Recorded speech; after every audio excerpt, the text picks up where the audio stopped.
देखिए, precise, targeted और calculated, ये भारत की कूटनीति है, ये भारत की विदेश नीति है, जिसका असर अब ये पड़ रहा है कि डोनाल्ड ट्रंप सुबह कुछ और कहते हैं और शाम होते होते कुछ और कहने लगते हैं। हर्षवर्धन जी, डोनाल्ड ट्रंप क्या इस दुख में है कि जिस पर मैं सबसे ज्यादा दबाव बना रहा था, जिसे देखकर मुझे लग रहा था कि शायद वो मेरे पाले में आ जाएगा, वो तो इस दबाव के आगे झुक नहीं रहा। उसने संदेश भी दे दिया, एक नया ग्लोबल ऑर्डर उसने शुरू भी कर दिया। इसलिए सुबह कुछ और ट्रंप कहते हैं, शाम आते आते कहते हैं नहीं, मैं तेरा दोस्त हूं। देखिए, मैं इसको प्राची थोड़ा अलग तरीके से देख रहा हूं। मेरा ये मानना है कि ट्रंप कभी भी भारत के साथ यहां तक जाना नहीं चाहते थे। ट्रंप को बहुत अच्छे से पता है कि जो स्ट्रेटेजिक अलाई होते हैं उनका मतलब क्या होता है और अगर भारत जैसा देश हो तो उसका मतलब क्या होता है।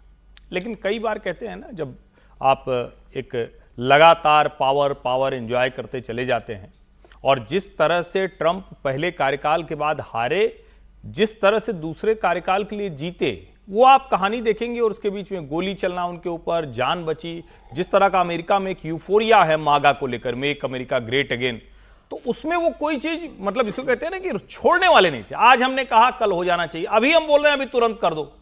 डिप्लोमेसी को जो बेसिक्स हैं उन्होंने उसको पूरी तरह से तोड़ दिया।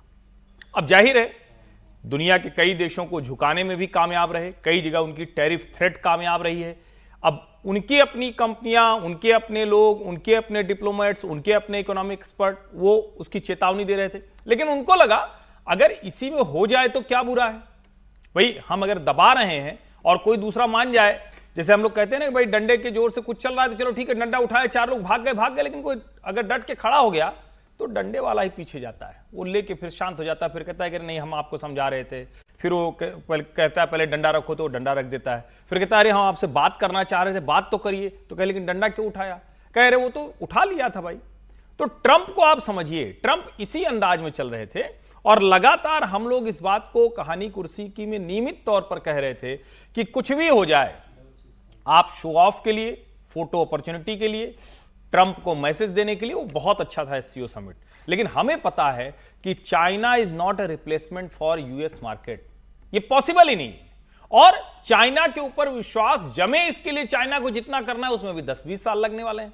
तो अमेरिका भले पाकिस्तान के साथ चला जाता है, भले उसको मदद देता है, लेकिन रणनीतिक तौर पर वो भारत के साथ रहा है। पिछले 1-1.5 दशक में वो रणनीतिक तौर पर जो साझेदारी और बड़ी हुई है, मुझे लगता है ये बेहतर की तरफ जाएगा। और हमको इस तरह से देखना भी नहीं चाहिए कि हमने उनको झुका दिया। जब मोदी ये नहीं कह रहे हैं तो हमको भी इससे बचना चाहिए। मोदी ने डिप्लोमेसी का सबसे क्लासिक एग्जाम्पल दिया है। ये दुनिया के, जिसको कहते हैं ना कि दूसरे लोग जब बताएंगे, कहेंगे डिप्लोमेसी कैसे होती है और कैसे अपनी बात कह दिया जाता है बिना किसी को नाराज किए हुए, उसको ईगो को प्रोवोक किए हुए। अगर विदेश नीति या कूटनीति की बात हम विजय जी करें तो लगातार ट्रंप अलग अलग बयान भारत को लेकर दे रहे थे, रोज नई तरीके की धमकी ट्रंप की तरफ से दी जा रही थी। लेकिन भारत की कूटनीति ये थी कि यहां पर जो सरकार में बैठे हुए मंत्री हैं, जो नेता हैं, जो नुमाइंदे हैं, उनकी तरफ से ट्रंप को लेकर कोई एंटी बयान अभी तक नहीं दिया गया। हाँ, हमने अपने एक्शन से बता दिया कि हमें आपका ये दबाव मंजूर नहीं है, चाहे फोन ना उठाना हो, चाहे फिर चाइना और रूस से हमारी मुलाकात हो, ये हमने बता दिया। अब क्या ये समझा जाए कि वो ट्रंप जो अब एक ईगोइस्टिक मैन की तरह बिहेव कर रहे थे, उन्होंने अपना ईगो अब छोड़ दिया है? देखिए, भारत ने तो बहुत अच्छे तरीके से इस समय डिप्लोमेसी पर काम किया और आमतौर पर डिप्लोमेसी में ऐसा ही होता है। डिप्लोमेसी में हमारे बहुत सारे मित्रों ने कहा कि जवाब क्यों नहीं देते ट्रंप साहब को, और सीज़फायर पे क्यों नहीं बोला प्रधानमंत्री ने। डिप्लोमेसी में कहना जरूरी नहीं है, चुप रह के जितनी बातें की जाती हैं वो आपने यदि डिप्लोमेट्स को देखा हो ना, वो बहुत कम बात बोलते हैं और बहुत सधी हुई बात करते हैं, जिसके मतलब आप निकालें और उनको ज़रूरत हो तो वो कहें ये तो आपने मतलब निकाला था, हमने तो ऐसा नहीं कहा था। तो वो शायद ट्रंप साहब भूल गए थे कि वो, उनको लग रहा था वो यूफोरिया और वो दुनिया के सबसे बड़े बेताज बादशाह हैं, उस पर वो काम कर रहे थे। यहाँ दोनों चीज़ें काम में आई हमारी, एक तो डिप्लोमेसी काम आई और दूसरा हमारा मार्केट काम आया। जो हमारा डेमोग्राफिक डिविडेंड है ना, वो भी बहुत महत्वपूर्ण है। अमेरिका को समझ में आता है कि इस मार्केट को छोड़कर नहीं चला जा सकता और ये दबाव उन पर अमेरिका के भीतर भी था, तो उसका फ़ायदा भी हुआ है। लेकिन बस एक नुकसान हुआ जो मुझे लगता है कि ट्रंप साहब ने जो किया, तो मुझे वो रहीम का दोहा याद आता है कि रहीमन धागा प्रेम का मत तोड़ो छिटकाए, टूटे से फिर ना जुड़े, जुड़े गांठ पड़ जाए। तो अब वो जो रिलेशनशिप है, जैसे चाइना को लेकर देखते हैं हम, चाइना ने बहुत सारी चीज़ें की है, अभी एससीओ में हम जाकर आए हैं, सम्मान भी हुआ, चाइना ने बहुत सारी बातें की, लेकिन वो जो गांठ है ना, वो भरोसा पूरा स्मूथ नहीं करती। ट्रंप ने भी अमेरिका के साथ, अब हम इसको अमेरिका और देश को हमने बहुत चर्चा पहले भी की है कि अमेरिका के साथ आना ही पड़ेगा, अमेरिका को भी भारत के साथ आना ही पड़ेगा। और ट्रंप को अमेरिका मत मानी है, ट्रंप चले जाएंगे तो भी तो हमारा अमेरिका भारत के साथ रिश्ता।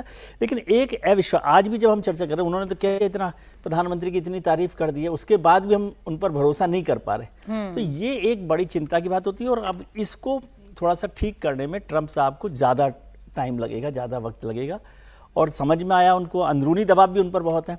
और वो जो पिक्चर है तीनों की, पुतिन, जिनपिंग और मोदी की, उससे भी उनको तकलीफ, जो कल सुबह का जो आप दिखा रहे थे पोस्ट, तो उस दुख बहुत है, तो वो भी है। तो सब चीज़ें मिलकर ये हुई है। लेकिन फिर हम कहते हैं देर आए दुरुस्त है।